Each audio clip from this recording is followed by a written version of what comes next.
Kalau ada orang lawan Arsenal jangan sampai tackle pemain Arsenal kotak penalti, kayaknya kalau bisa jangan kasih sepak pojok, Jangan iya sepak kan? pojok, iya benar. Lemparan ke dalam aja. Ya tapi kalau ngeliat match Arsenal ini yang gue maksud, yang ingin gue maksud, yang ingin gue sampaikan Bang Nijay kepada para fans Arsenal, ya lu di setiap match harus kayak gini kalau menunjukkan lu mau juara gitu. Atau at least kalau misalkan di match-match tertentu yang dalam notabene kayaknya ini match susah untuk Arsenal, at least lu bisa ugly win di situ. Mereka-mereka yang mungkin tidak begitu maksimal di masanya Ruben Amorim, itu luar biasa. Mbeumo sekarang bikin 8 gol total di Premier League. 2 bersama Carrick. Carrick ya. Kiyuna bikin 6 gol, 2 bersama Carrick ya. Carrick. Lo lihat ya kemarin ya, sama kayak Manchester City.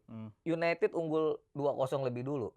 Tapi kalau City disamain 2-2 nggak bisa bikin gol ketiga, MU bisa bikin gol ketiga. Benar. Dan kalau lo lihat 3 gol itu kan luar biasa.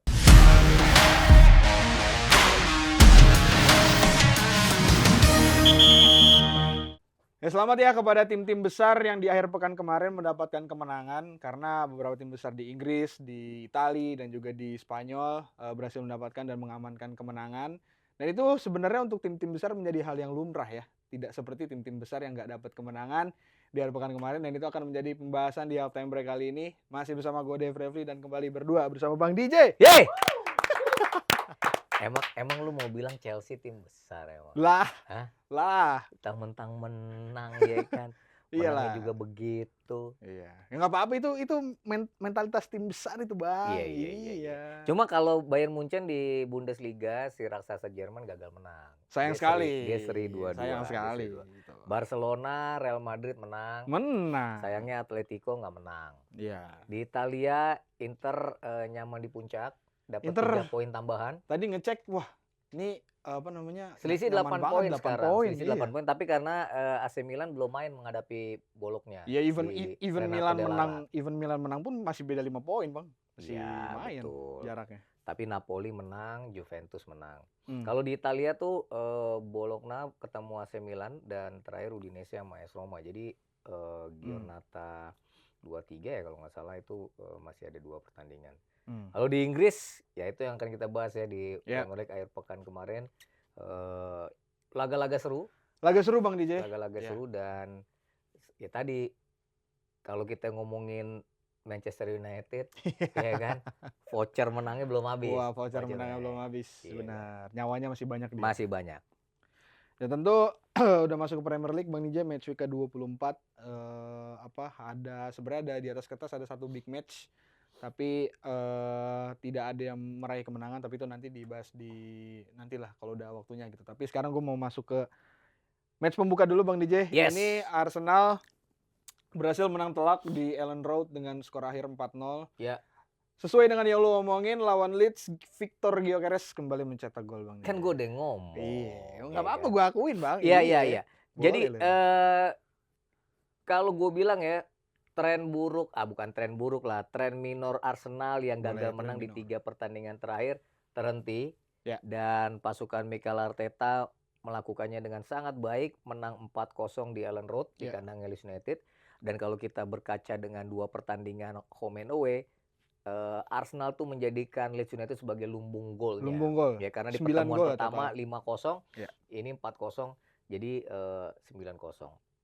Kalau ngomongin Victor Gyökeres, Leeds United menjadi tim pertama yang mana si Gyökeres ini mampu mencetak gol kandang dan tandang untuk Arsenal.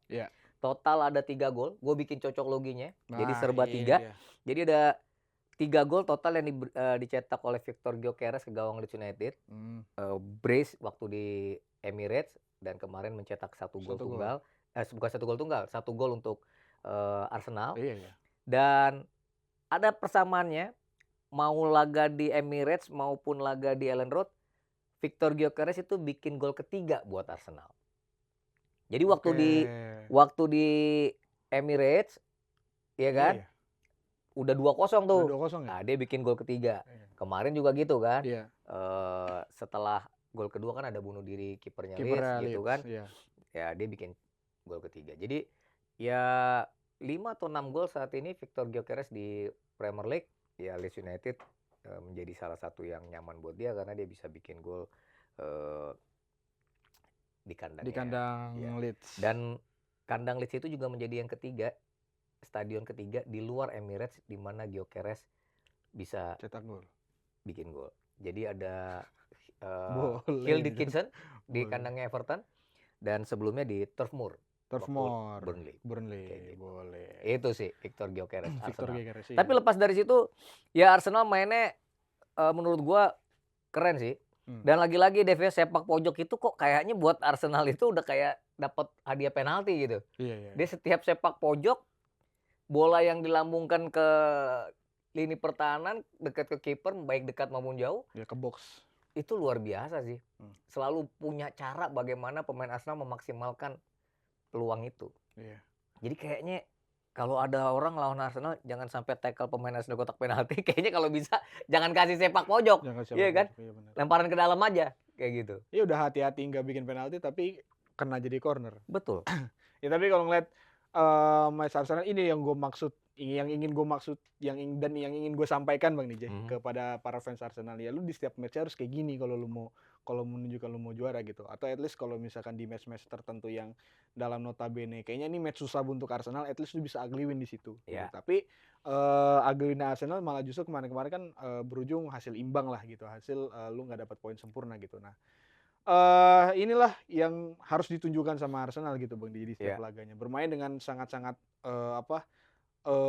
kemenangan yang penuh dengan meyakinkan Bang DJ, bermain juga berhasil mengurung Leeds lah kalau gua bisa lihat juga kemarin. Beberapa pemain juga kembali berusaha untuk berkontribusi di match kali ini. Hampir seluruh pemain yang sebelumnya cedera kayak Havertz, even Gabriel Jesus menjadi gol penentu kemenangan kan kemarin di match lawan Leeds ini, yang gue maksud untuk Arsenal Bang DJ.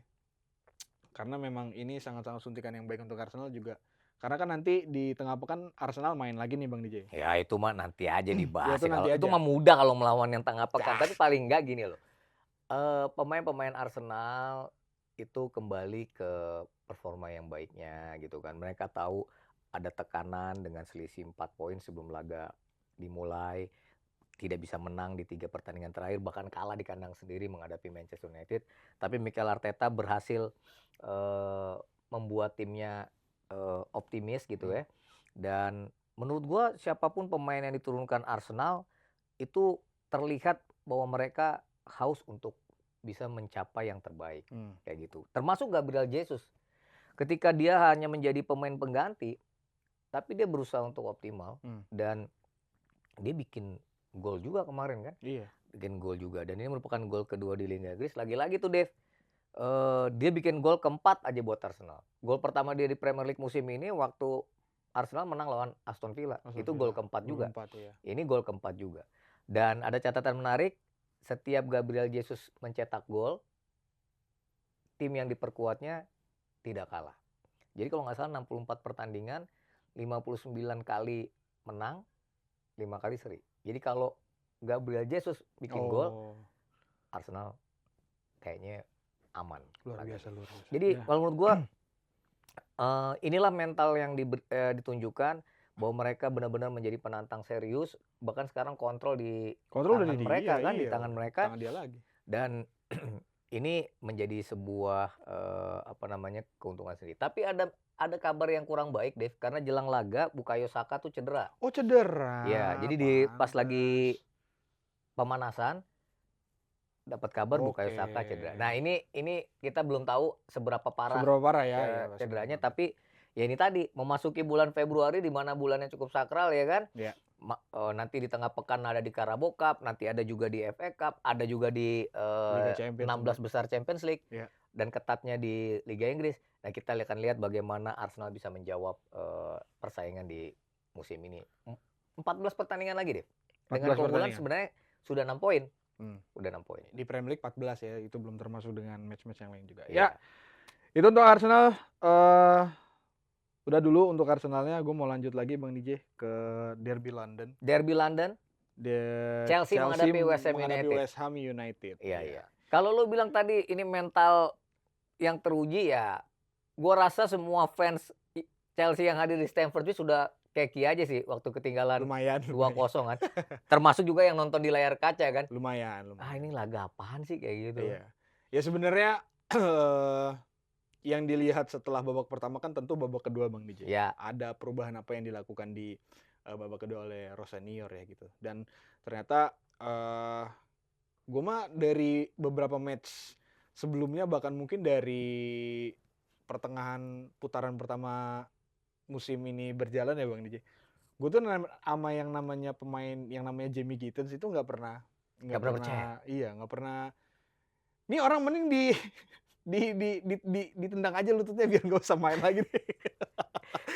Lu kadang-kadang orangnya gitu ya. Jahat tau lu nendang lutut. Ya kontribusinya apa Bang? Lu dibeli sebesar. Gitu-gitu udah pernah bikin gol loh Gittens. Ya berapa golnya apa Ya namanya? kan jarang berdampak. dimainin juga. Ya karena kualitasnya jelek aja. Belum. Ya mungkin semoga gue salah itu akan. Tapi kan bagian dari rotasi dong yang Liam Rossenior harus Benar. lakukan. Ada banyak pertandingan yang harus dijalani gitu. Benar. Cuman maksud gue ngerti bagian dari rotasi. Gue daripada dia mending Mykhailo Mudryk yang udah boleh main lagi, mending Mykhailo Mudryk kalau gue Bang DJ yang dimainin. Ya kan mau dijual katanya Mudryk, gimana sih? Ini kesannya aja begitu Bang DJ gitu. Dari starting line up yang dipasang ya. Gue kan emang udah mengerti dan paham kalau misalkan Rossenior mau rotasi ya rotasi lah nggak apa-apa gitu. Tapi dan di babak pertama itu ya buat gue udah cukup membuktikan, bahkan dari match-match sebelumnya ketika dia diturunin udah cukup membuktikan Bang DJ gitu. Kontribusinya nggak ada dan terbukti setelah babak kedua João Pedro masuk, Pedro Neto masuk, Cucurella dan juga satu lagi siapa ya gue lupa. Itulah pokoknya ada perubahan lah di babak kedua. Ya semuanya moncer Bang DJ. Iya, semuanya cair lagi dan gue entah kenapa salutnya di sini ya. Ya makanya tadi kenapa gue bilang bagian dari mentality gitu. Di sini lu masih bisa fight menemukan jalur kemenangan kembali gitu loh Bang DJ. Mungkin kalau gue bandingin dari zamannya Enzo Maresca udah ketinggalan 2, mungkin hasil terbaik mungkin seri Bang DJ. Tapi di Rossenior kali ini ya mentalitas itu ditunjukkan lah sama pemain-pemain ini. Belum banyak pertandingannya. Ya enggak, maksud gue lawan Napoli kemarin juga kan satu udah ditunjukin juga Bang DJ. Sama di sini juga. Dan bahkan di sini ketinggalan dulu 2-0 loh gitu. Betul. Kalau kemarin kan di Napoli sempat unggul 1-0 terus ketinggalan 1-2. Iya gitu. Nah, caranya mereka menemukan kemenangan itu ya balik lagi peran-peran dari para pemain jangkarnya juga Bang DJ. Enzo Fernandez, Cole Palmer mungkin nggak cetak gol tapi perannya dia dalam cukup bagus ya. Cukup vital Cole Palmer ya. Cukup vital gitu. Bagaimana dia memberikan end passing, bagaimana dia visinya sih Bang DJ gue perlu akuin siapa Cole Palmer ini gitu. Mungkin golnya nggak seberapa gitu. Dan satu pemain penting, João Pedro Bang DJ. João Pedro. Iya, beberapa match terakhir ada nama dia di papan skor gitu. Dan di 3 pertandingan terakhir Chelsea kan menghadapi tim-tim London, Brentford, Crystal Palace dan West Ham. Pedro selalu bikin gol. Iya. Dan ini Dev, kalau gua nggak salah, Pedro itu udah 9 gol. Iya. Ya.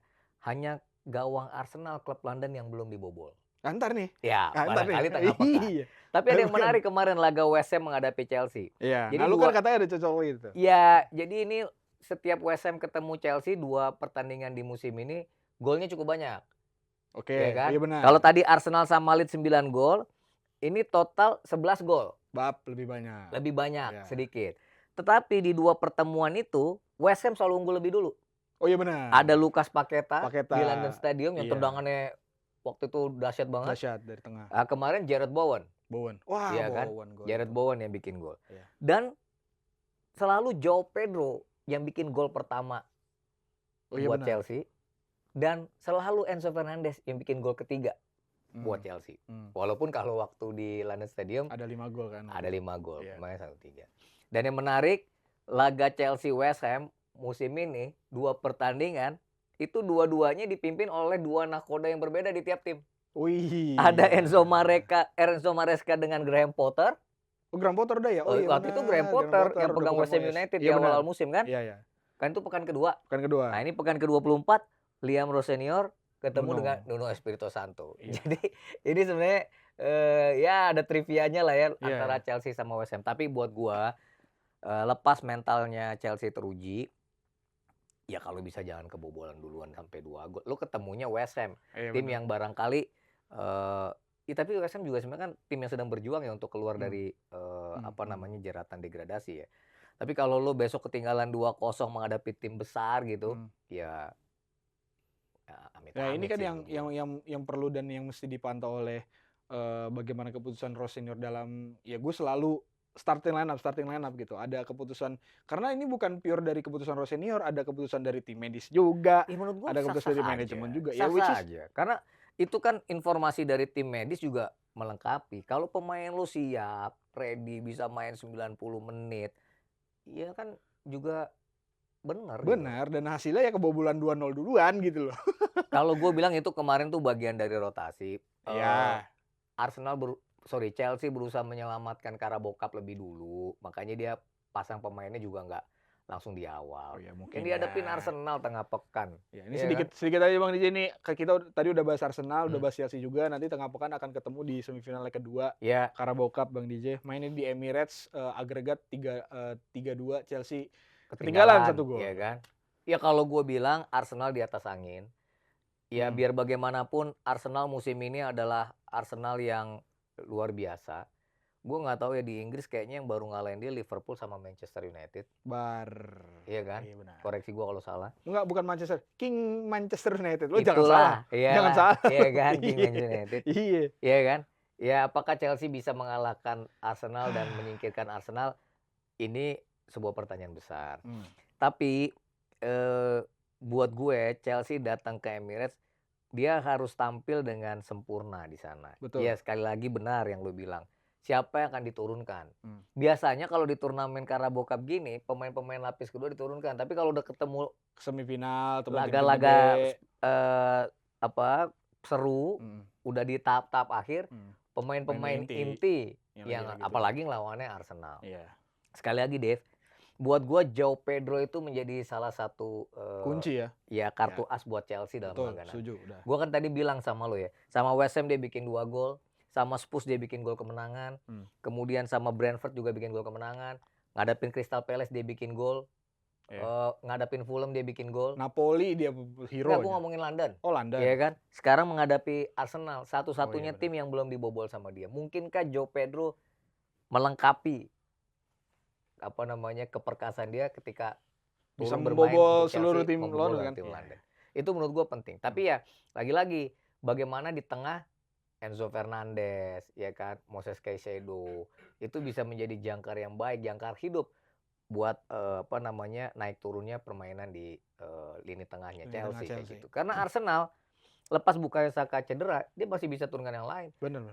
Odegaard juga tampil oke, Zubimendi, Mikel Merino, lo mau sebut siapa? Iya. Victor Gyökeres dan Gabriel Jesus dua-duanya lagi hobi bikin gol. Jesus juga bikin 2 gol di Liga Champions waktu ketemu kemarin Inter Milan. Iya. Iya kan?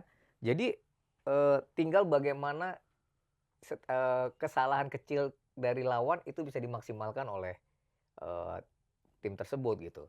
Dan tadi gue bilang Chelsea kayaknya udah belajar banyak lah.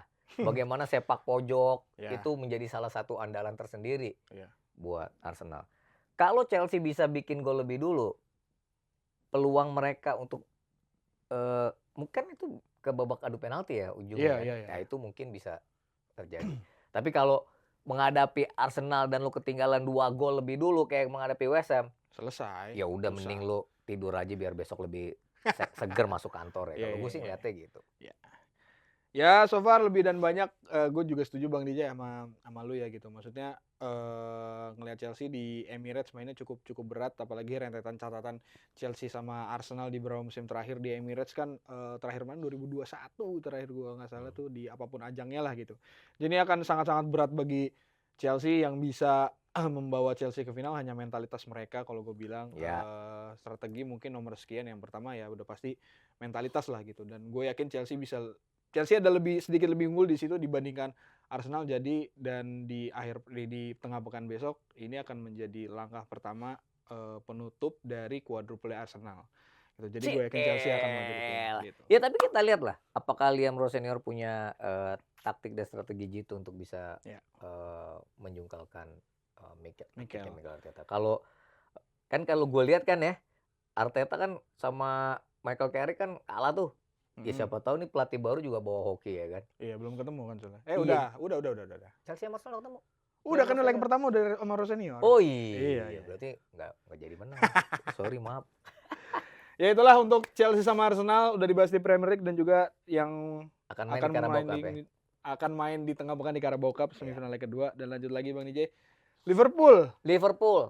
Gue juga udah sering bilang Liverpool lini depan sama lini tengah sebenarnya no problem. Yang problem dia sebenarnya lini belakang. Tapi di match kemarin ya gue nggak tahu Ibrahim Konate kan lagi agak sedikit ada sentuhan emosional lah dia di situ lah kan, ditinggal sama ayahanda. Ya entah kenapa bermainnya solid juga kemarin Bang DJ kalau bersama Van Dijk di lini belakang.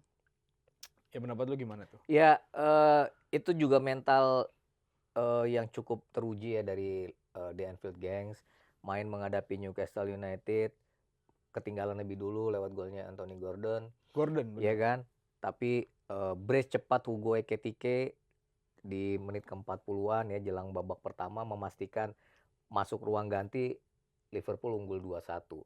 Ekitike lagi-lagi ini pemain yang menurut gua salah satu pembelian oke lah di Liverpool. Di awal musim juga dia langsung bisa bikin gol. Dan kemarin kelihatan tuh penempatan posisi, placing bola, dia kadang bisa jadi bumper buat timnya, temennya gitu kan. Dan ketika dia dapat kesempatan lari kencang atau meletakkan badannya dengan baik, itu bisa menjadikan keunggulan sendiri buat Liverpool. Selain itu ya Florian Wirtz. Benar. Iya kan? Ini membuat gue juga merasa bahwa gila ya setelah 21 atau 23 pertandingan lu nggak bisa bikin gol gitu, adaptasi lu lama banget. Sekarang kok lu main oke gitu. Lu kalau lihat golnya kan ya Dev, itu gol menurut gua gol salah satu gol yang luar biasa karena dia dapat umpan, kemudian meletakkan bola itu jauh dari jangkauan kiper. Dan itu bikin menurut gua sih itu udah killer game kemarin tuh Florian Wirtz, ditambah lagi Konate di menit terakhir. Tapi mau gue bilang adalah Liverpool seperti menunjukkan bahwa gue belum selesai dengan Premier League, walaupun untuk jadi juara mungkin jadi jauh ya. Tapi untuk bersaing dengan Chelsea dan Manchester United, termasuk ngintip-ngintip ngejar ketiga besar, itu masih ada. Tapi ya konsistensi. Dan buat gue sekali lagi pemain-pemain Liverpool kemarin menghadapi Newcastle United menunjukkan bahwa mereka ya kalau menghadapi Newcastle gue menang gitu. Ya di satu sisi Newcastle menurut gue ya ketika mereka udah unggul 1-0 ya kebobolan cepat itu yang membuat ritme mereka jadi rusak. Iya. Yang sering gue bilang juga lah Bang, di Newcastle kalau away dia agak sedikit agak sedikit goyah lah sebenarnya.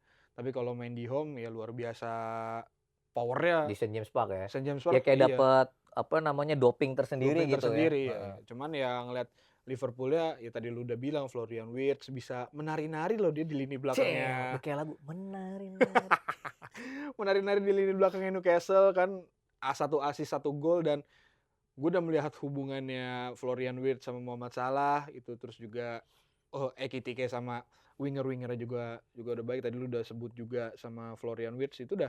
Ya gue udah beberapa kali bilang udah lini depan sama lini tengah sih udah harusnya problemnya udah terselesaikan lah gitu. Cuma masalah balik lagi ke lini belakang. Tapi untuk di match yang kemarin itu kemenangan telak yang patut lah buat Liverpool lah gitu. Maksudnya Liverpool kan nggak mungkin nih melihat dua tim saingannya berlaju dengan nyaman di atas dia ya kan ya. Dia juga harus bisa mematapkan kemenangan biar gak jauh-jauh banget poinnya gitu. Ya ini kekalahan Newcastle United menjadi sebuah tantangan tersendiri deh, karena tengah pekan dia akan menghadapi Manchester City. Betul. Ya kan di Carabao Cup ya. Nah masalahnya Manchester City juga kemarin tidak dapat poin sempurna. Keunggulan 2-0 musnah sia-sia ya kan. Dominic Solanke bikin 2 gol. Brace ya. Iya. Brace gak Spurs. Tapi sekali lagi ya mungkin ya ini Erling Haaland lagi di masa yang nggak nyaman ya, belum bikin gol lagi di Premier League, meskipun dia kemarin bikin assist buat Ryan Cherki, tapi itu assistnya juga sebenarnya kan umpannya masih jauh, itu kepintaran kehebatannya Cherki untuk bisa bikin gol. Ini hasil seri yang membuat ya City jadi ya nggak gampang Jauh. untuk nyusul Arsenal ya. Selisihnya jadi 6 poin. Dan ya kita lihat lah bagaimana mereka akan bounce back respon menghadapi Newcastle. Sebenarnya kan City dalam keunggulan agregat menghadapi 2-0 Newcastle ya kalau United. nggak salah. Ya. Dan menurut gua ini sebuah keuntungan tersendiri. Justru PR-nya buat Newcastle, mampukah mereka membalikan itu ya agak berat juga. Apalagi mainnya di Etihad. Di Etihad kayak gitu ya. Gua rasa sih ya mungkin 1-2 rotasi akan dilakukan oleh Pep Guardiola tanpa menganggap itu sebagai memandang remeh Newcastle United. Yang gue pengen lihat Eddie Howe akan seperti apa menghadapi taktik Pep Guardiola. Iya, itu kan Eddie Howe kan di turnamen ini datang sebagai juara bertahan ya Bang DJ. Betul. Nah, maksud gua at least dia bisa nggak nih ingin mempertahankan juara bertahan Kalau dia ingin sampai final gitu. mempertahankan pasti pengen. Pep pengen, tapi ya gimana? Apanya? Lawannya Oh iya City. benar. Mainnya di Etihad sih tapi ketinggalan 0-2. Ketinggalan 0-2 di St. James Park dan nanti ya maksudnya main di Jazz. Ya ini matematika sih sebenarnya cuman di St. James Park aja dia ketinggalan 2-0 apalagi di Etihad kasarnya gitu. Dan di kondisi pemain Manchester City yang lagi ya bahasa gue ya kurang konsisten lah gitu. Yang nggak yakin juga nanti Newcastle bisa meraih entah kemenangan atau hasil seri sampai extra time lah gitu. Tapi ini turnamen juga sih Bang DJ, maksudnya mentality juga teruji di sini juga. Kalau memang misalkan Newcastle ngotot banget pengen menang. Iya, ngotot-ngototnya Dev ketinggalan 2 gol menghadapi Newcastle ya. Menghadapi Manchester City berat buat Newcastle United. Iya, makanya kan tapi bukan berarti sudah berakhir ya. Sudah berakhir itu makanya maksud gua barangkali nanti ada kejutan gitu loh. Kalau emang Newcastle ngotot banget. Iya, dunia belum berakhir kalau kata Sheldon kan. Ya itu untuk ya tapi City sayang banget sih nggak dapet poin sempurna. Gue pikir dia bakal bisa menang at least tipis lah di mana di Tottenham Hotspur Stadium. Tapi agak unik juga nih Bang DJ Spurs apa namanya babak pertama main 3 back. Gue ya Pedro Porro cedera atau back-backnya kayaknya pada cedera, Jazz Spence juga cedera gitu kan. Tapi babak kedua yang bisa bikin dia nyusul 2 gol dari City berubah menjadi bermain 4 back gitu. Tapi kenapa nggak dari awal main 4 back ya? Ya mungkin ada alasan tersendiri. Tapi ya menurut gua Spurs lagi-lagi masih jadi momok buat Manchester City setelah kan menang di pertemuan pertama. Ini sekarang seri. Jadi sebenarnya Thomas Frank ya mungkin menghadapi City dia masih punya muka kayak gitu kan. Ini masih mending lah seri 1-1. Aston Villa malah kalah sama Brentford. Iya kan? Ini membuat Aston Villa poinnya jadi 7 selisihnya dengan Arsenal. Dan ya itu selisihnya malah tinggal 5 poin. Dengan tim di bawahnya yang mau kita bahas nih. King MU. King Manchester United. Iya, ini dia. Emang bener ya kalau dibilang ujian menghadapi Fulham ya semua fans MU ya sampai menit ke 90 udah optimis, begitu kebobolan 2-2 kayaknya setelan pabrik nih. Iya kan? Karena emang kalau ini ngeliat dari pertandingannya dulu Bang DJ. Ya terutama ketika MU kebobolan lah gitu. Gue inget banget gol yang keduanya itu kan MU mainnya udah cukup playback lah gitu. Maksudnya udah lebih slow down. Udah lebih slow down gitu karena udah ngunci 2 gol kan gitu. Tiba-tiba emang itu 1 gol dari pemain mudanya Fulham kalau gue nggak salah itu luar bagus biasa. Banget ya. Itu golnya. Kayaknya kiper mana juga sulit untuk menjangkau bola itu ya. Iya. Tapi ya balik lagi kalau kata fans-fansnya sih visi yang luar biasa dari sang kapten Bruno Fernandes. Terus yang bilang Carrick Sesko kayak nggak cocok nih sama Carrick, ditunjukin semua replay gol kemarin Sesko. Jadi Dev, gue jujur ya 3 pertandingan bersama Michael Carrick ini Manchester United seperti memang entah apa ya, kayak ada magic yang dirubah dengan sendirinya gitu ya. Lu bayangin ya, kecuali Dorgu yang cedera, yang lain pemainnya Dorgu no problem Bang DJ. Maksud gua formasinya tetap yang ditunjukkan, starting line up-nya tetap. Oh ya tetap kan udah kita bahas kemarin. Dan 3 pertandingan bersama Michael Carrick 8 gol. Byron Mbeumo bikin 2 gol. Cunha udah bikin 2 gol. Sesko bikin gol kemarin. Jadi 3 pemain baru musim ini cukup oke. Ditambah Casemiro bikin 1 gol, Dorgu 2 gol. Jadi mereka-mereka yang mungkin tidak begitu maksimal di masanya Ruben Amorim itu luar biasa. Mbeumo sekarang bikin 8 gol total di Premier League. 2 bersama Carrick. Ya. Kiyuna bikin 6 gol, 2 bersama Carrick. Jadi menurut gua kalau mereka main semakin meyakinkan, mungkin mereka akan sangat-sangat diperhitungkan. Memang kita nggak usah jauh-jauh lah. Para fans MU juga kayaknya nggak mau bayangin ya poin sama Aston Villa masih 5 sama Arsenal 12 poin masih dari Arsenal kan. Tapi who never knows gitu loh. Kita bisa masuk di 3 besar sambil Aston Villa tergelincir. Lo lihat ya kemarin ya, sama kayak Manchester City. United unggul 2-0 lebih dulu.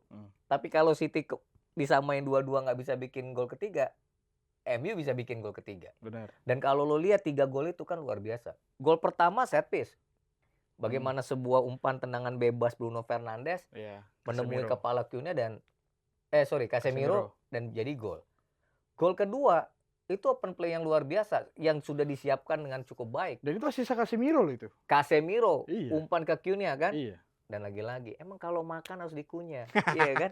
Masuk. Gol ketiga dalam kondisi barangkali kalau mentalnya Memble itu pasti berantakan. Tapi di menit ke 93 kalau nggak salah ya, fast break itu kan sebenarnya fast break, iya. Kan? Kejadian tuh. Bola Mazraoui atau bola siapa dari kanan iya, gitu. Benjamin Sesko bisa di posisi balik badan, placing cukup bagus. Dan balik badan sebenarnya itu dengan mekanisme yang berbeda. Jadi menurut gua MU bisa melakukannya itu. Dan lagi-lagi kalau bukan Miracle Carrick, barangkali enggak gitu loh. 9 poin loh. Diraih Manchester United. Amazing. Dan ini cocok loginya, Dev. Laga yang melibatkan Chelsea, MU, Liverpool semua 5 gol. Oh iya benar. Ya jangan iya. Iya kan? Iya. Liverpool Newcastle 5 gol. Iya benar. Chelsea West Ham 5 gol. Gue cuma nemuin MU sama Chelsea skornya sama udah gitu doang. Iya, jadinya sekarang MU, Chelsea, Liverpool 1 poin selisihnya. Dan ini rame buat mereka bertiga. Iya. Seperti itu. Jadi menurut gua sih ya glory Manchester United bergema ya luar biasa. Ya fansnya semakin keluar dari Goa, udah nggak ada lagi di Goa, Des. Semua yang nggak pernah posting. Posting semua sekarang, iya kan? Minimal posting ada tuh. Iya. Yang tadi nggak pernah posting. Kasih dia tuh Arsenal sama gue sekarang. Ya elah, udah kan kemarin menang 3-2. Ya apalagi MU kan nggak ada laga-laga lain di kompetisi yang lain. Jadi fokusnya mereka ya benar-benar di Premier League. Iya. Spurs akan jadi lawan mereka minggu depan. Mungkinkah mereka? Karena gini, nanti kita bahas lagi mungkin di edisi berikutnya. Tapi 8 pertandingan terakhir MU nggak menang lawan Spurs. Itu terakhir menang musim 2022-2023 udah cukup lama. Ya kita nggak tahu apakah Michael Carrick bisa membawa timnya jadi pemenang nanti. Ya luar biasa lah Manchester United, spirit of Fergie time. Ya. Terus juga kalau kata fans-fansnya, ini matahari sekarang lagi nggak ada Bang J. Yang bersinar lagi Manchester United Bang J. Gila. MBG, kalau kalian nggak mau memasak, biarkan Manchester United yang memasak Bang J. Ngeri, terus gas lagi apa lagi?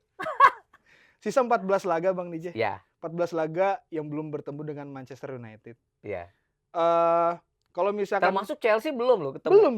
Belum. Getir dong. Ini sambil gue buka aja deh biar nggak salah ya. Iya. Masih ada 14 laga sisa. Masih ada 14 tim yang belum lawan Manchester United. Saran, 14 tim tersebut mending bikin line up gabungan. Semacam All-Star buat lawan MU. Sombong. Daripada dibantai satu-satu, capek buang-buang waktu. Sombong. Tapi emang sombong itu nikmati sepak bola. Kalau lo lagi berjaya. Bener. Iya. 3 match aja padahal. Iya, 3 pertandingan menang. Enggak, tapi emang kualitasnya pemain MU kelihatan jadi ada perbedaan sih. Kepercayaan dirinya sih, Dev. Kepercayaan dirinya. Itu yang menurut gua menjadi nilai lebihnya. Ini satu lagi Bang DJ, ini lucu banget di fans MU. Iya. Yang punya ponakan atau saudara yang masih sekolah besok, tolong bilangin jangan belajar, biar 14 tim sisa yang belajar akan melawan Manchester United. Gitu Bang DJ.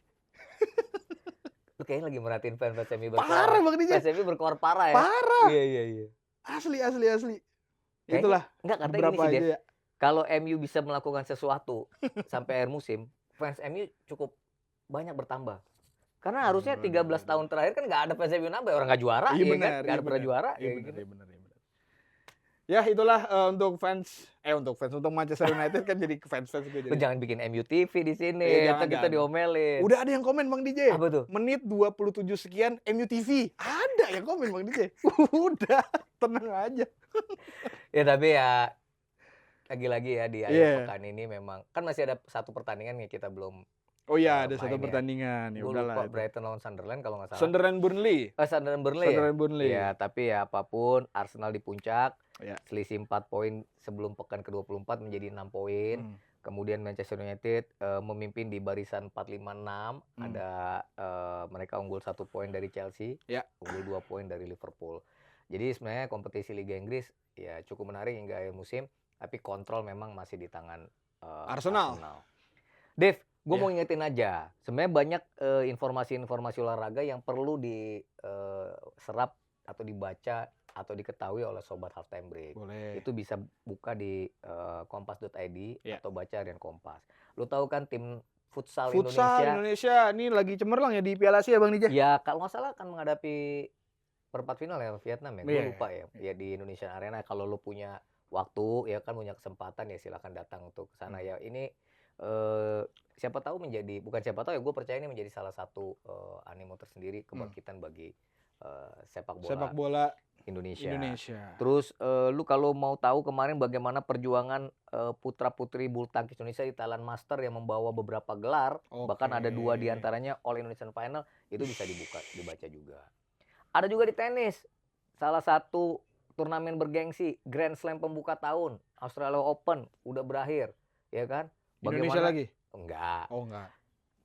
Petenis Indonesia ada di situ, cuma dia tersingkir di babak kedua. Tapi bagaimana Novak Djokovic, petenis gaek bisa masuk ke final walaupun akhirnya kalah dari Carlos Alcaraz.